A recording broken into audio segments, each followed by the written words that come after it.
السلام عليكم ورحمة الله وبركاته. أهلا وسهلا بكم في صوت التالتة شمال، صوت جمهور النادي الأهلي. في الأول كده بحب أرحب بكل الأهلاوية اللي معانا في القناة، بقول لكل أهلاوي يشوف القناة لأول مرة ما تنساش لايك للفيديو واشتراك في القناة علشان نوصل لأكبر قاعدة من جمهور النادي الأهلي. أخبار وكواليس واللي حصل امبارح من فضايح للحكم ابراهيم نور الدين في لقاء الزمالك وسموحه. امبارح طلع ابراهيم نور الدين في طبعا احدى القنوات التلفزيونيه واتكلم على اللي حصل في المباراه، وقال لك ما كانش في ركله جزاء لصالح سموحه وركله جزاء الزمالك صحيحه. طبعا لازم تقول كده، امال هتقول ايه يا ابراهيم؟ ابراهيم ترند نور الدين، سميك كده. ابراهيم بيحب الترند، سواء ترند سلبي او ترند ايجابي انت موجود فيه. تستاهل يا ابني اللي عملوه فيك الفيصل الاردني، انت تستاهل اللي عملوا فيك لعيبه الفيصل الاردني، لان انت طبعا يعني من الناس او من الحكام طبعا اللي ما عندهمش اي ضمير في مهنه التحكيم. انت بتيجي تنفذ اجندات معينه فقط لا غير، وده جاي من توفيق السيد اللي جابوا طبعا حازم امام وجمال علام علشان طفشوا كلاتنبرج بعد عدم مكالمته لمرتضى منصور. زي ما انتم عارفين توفيق السيد قال عليه كلاتنبرج جاي يخدم نادي معين ورئيس نادي معين هو نادي الزمالك ايضا، يعني بيجيب اللي يخدمه مصالحه. زي ما انتم حضراتكم اهم صفقه بيجري عليها مرتضى منصور من السنه اللي فاتت هي عوده عصام عبد الفتاح واعقام عصام عبد الفتاح، ايضا يعني عوده الابن الضال اللي هو توفيق السيد اللي هو عايز ينجح مرتضى منصور ونادي الزمالك اي حاجه بالنسبه لنادي الزمالك. شفتوا بالامس مباراه فضائح في مباراه الزمالك وسموحه، تكلم عنها القاسي والداني من كل خبراء التحكيم، احمد الشناوي سمير عثمان وجهاد كنيشه، كل خبراء التحكيم اجمعوا ان ركله جزاء الزمالك غير صحيحه. ايضا كان هناك ركله جزاء طبعا لصالح نادي سموحه لم تحتسب من صالح ابراهيم الدين، رغم يعني ان الفار جابوا وقال له ان في ركله جزاء لسموحه، لكن طبعا يعني زي ما شفنا ابراهيم الدين رفض علشان يبقى ترند موجود على يعني مستوى مصر. خبر طلع من اتحاد الكرة ولجنة التحكيم ان تم ايقاف ابراهيم نور الدين لاجل غير مسمى بسبب تصريحاته التلفزيونية، وقال لك كل الاخطاء التحكيمية واردة. يعني قال لك مش عشان اخطائه التحكيمية ومجاملته المعتادة من يعني لنادي الزمالك. ايضا زي ما انتم عارفين ان ابراهيم نور الدين كان المفروض ان هو موقوف ايضا من ايام كلاتنبرج لما راح حكم في تونس مباراه الترجي في دوري ابطال افريقيا، وصعد الترجي يعني بضربه جزاء ظالمه من خارج منطقه الجزاء.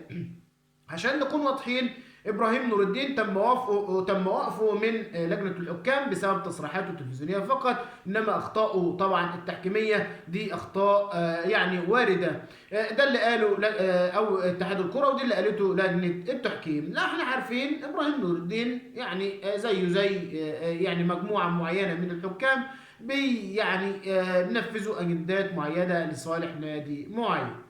خلينا نتكلم ان الزمالك عمره ما كان هيفوز باي مباراه في الدوري، هيفوز على سموحه واي فريق في الدوري، لان الزمالك فرقه فاضيه زي ما انتم عارفين، والظروف اصبح ضغوف، وما كانش في تفكير قبل كده من جانب جوزفالدو فيريرا واسامه نبيه. عشان كده المباراه طبعا بدون تحكيم الزمالك مش هيفوز الا بحكام. خلينا نتكلم بقى عن اخبار وكواليس النادي الاهلي. مستر كولر والنادي الاهلي بينفذ كل يعني اوامر مستر كولر. النادي الاهلي بيقول لمستر كولر طلباتك كلها مجابه باذن الله بدايه من الموسم القادم. مستر كولر اول طلب ليه هو ارضيه استاد التتش، وده اللي بدا فيه النادي الاهلي ومجلس اداره النادي الاهلي، تغيير ارضيه استاد التتش. النادي الاهلي بدا في صيانه نوعيه يعني مؤقته لاستاد التتش لما بعد نهايه الموسم باذن الله. عشان كده زي ما قلت لحضراتكم طلبات كولر كان اولها طبعا استاد التتش اللي هتكون ارضيته باذن الله زي ارضيه استاد القاهره باذن الله في بدايه الموسم القادم، لكن اللي بيحصل في استاد القاهره في استاد التتش حاليا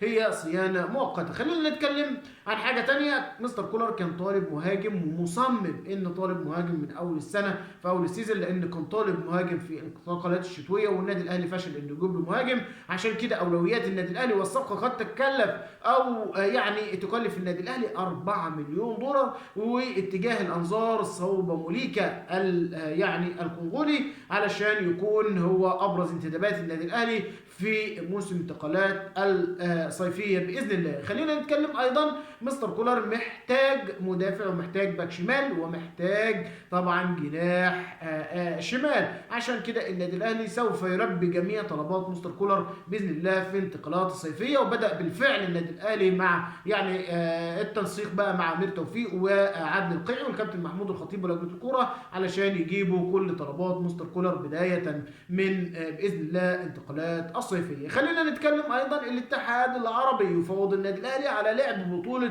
دوري ابطال العرب. الاتحاد العربي بعت للنادي الاهلي دعوه علشان يلعب والنادي الاهلي يكون موجود في دوري ابطال العرب، لكن زي ما احنا عارفين النادي الاهلي هيشارك في بطوله دوري ابطال افريقيا، ايضا بطوله السوبر الافريقي اللي تنطلق بعد نهايه دوري ابطال افريقيا. فالنادي الاهلي لسه بيشوف وضعه، بيشوف الدنيا بالنسبه له في دوري عام، في كاس طبعا مصر، وهنشوف الدنيا بالنسبه للنادي الاهلي. لكن الاتحاد العربي بيفوض النادي الاهلي بقوه علشان يكون موجود في دوري ابطال العرب، وده طبعا ما بيحصلش الا مع النادي الاهلي، لان انديه الدوري كلها بما فيها الزمالك بعتت للاتحاد العربي علشان تكون موجوده في البطوله. ولكن طبعا الاتحاد العربي يريد النادي الاهلي، يريد يعني جماهيريه النادي الاهلي، يريد شعبيه النادي الاهلي، يريد التسويق والاستثمار والفوز والنجاح للبطوله من خلال النادي الاهلي. ايضا خلينا نتكلم عن ان كواليس السوبر الافريقي، ان طبعا كل الاحداث بتقول زي ما قالت قبل كده ان دوري ابطال افريقيا والسوبر الافريقي مفيش اي تعارض، من حق اي نادي يشارك في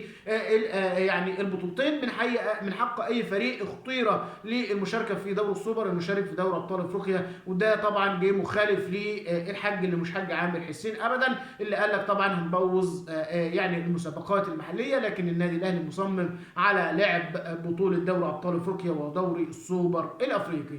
في الاخر كده بحب اشكر كل الناس اللي بتدعمنا، كل الناس اللي موجوده معانا في القناه. اشوفكم ان شاء الله في اخبار وكواليس جديده من اخبار نادينا الحبيب النادي الاهلي. طبتم في امان الله، والسلام عليكم ورحمه الله وبركاته.